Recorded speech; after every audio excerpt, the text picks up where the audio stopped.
Do you ever feel like German grammar is just impossible? Well, today we're going to crack the code on one of the biggest sticking points for learners. Those little words like my, your, and his. And I'm going to show you how it all boils down to one simple, elegant pattern that you can use over and over again. I mean, of course you have, right? You want to talk about your life, your friends, your family, but getting those possessive words right can feel like you're just throwing darts at a board. It seems super complicated, but I promise you, there's a really simple logic hiding just under the surface. And here's the best part. You've probably already said something just like this. Das ist mein Buch.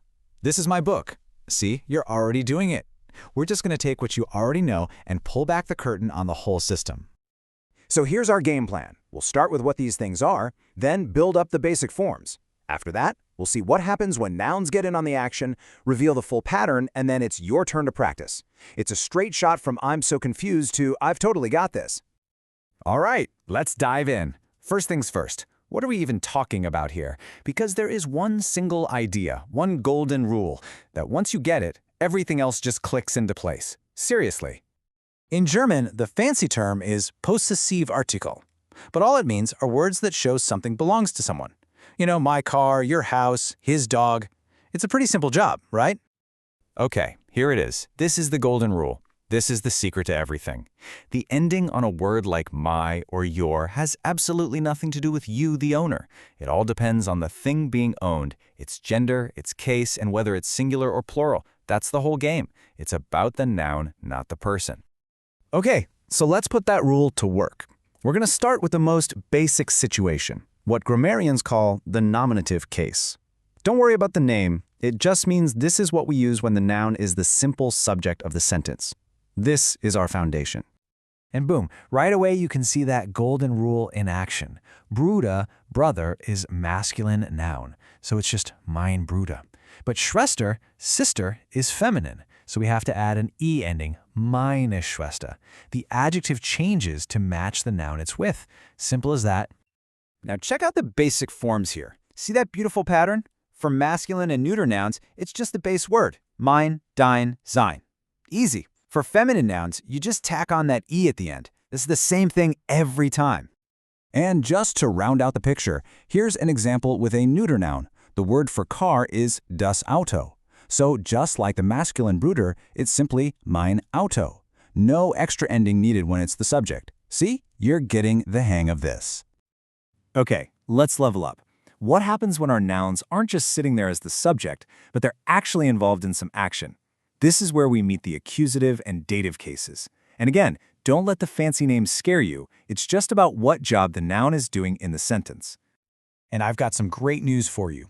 This first one, the accusative, is so easy. If you understood that we just covered, you're already 90% of the way there, because only one single thing changes.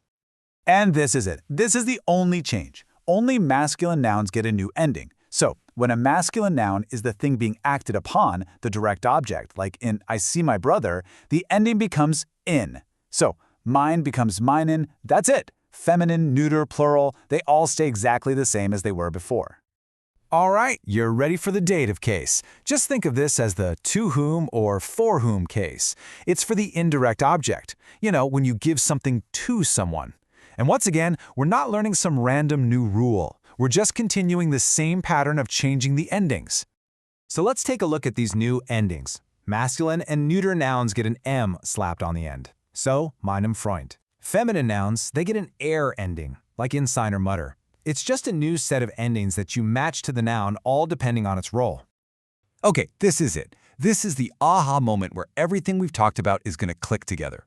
We're going to take one single noun, a dog, and follow him through all three cases to see that beautiful pattern play out. Just look at this. It's so cool. In the nominative, the dog is the subject. He's sleeping. Mein Hund.